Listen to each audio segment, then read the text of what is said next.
Gubernur Aceh Haji Muzakir Manaf yang diwakili oleh Sekretaris Daerah Aceh, M. Nasir, secara resmi membuka kegiatan Banda Aceh Experience City Expo di lapangan Belang Padang, Banda Aceh, Senin malam 20 April 2026. Acara yang diinisiasi oleh pemerintah Kota Banda Aceh ini merupakan bagian dari rangkaian rapat kerja Komisariat Wilayah Raker Komwil 1 Apeksi.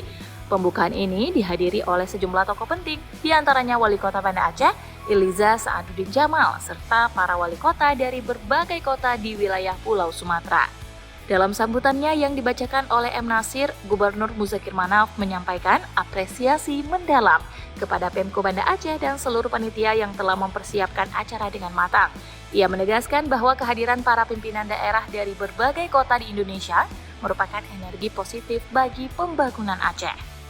M. Nasir juga menyoroti posisi geostrategis Aceh yang berada di pintu masuk Selat Malaka dan ia memaparkan visi besar menjadikan Aceh sebagai hub logistik internasional melalui Pelabuhan Sabang yang didukung oleh komoditas unggulan seperti kopi gayo dan minyak nilam, hasil perikanan samudra serta cadangan gas alam dan energi terbarukan.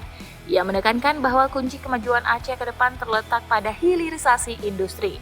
Sinergi antara pemanfaatan sumber daya mentah dan hilirisasi industri menjadi kunci utama agar kekayaan alam memberikan nilai tambah ekonomi berkelanjutan bagi masyarakat.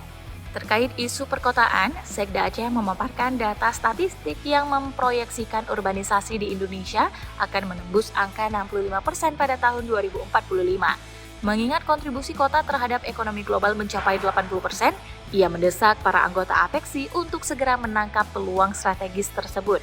M. Nasir menjelaskan bahwa secara teknis setiap kenaikan 1% urbanisasi yang terkelola dengan baik berpotensi mendongkrak PDB per kapita sebesar 3 hingga 5%. Oleh karena itu, ia menekankan pentingnya akselerasi transformasi menuju smart and green cities guna menciptakan pertumbuhan ekonomi yang lebih inklusif dan berkelanjutan.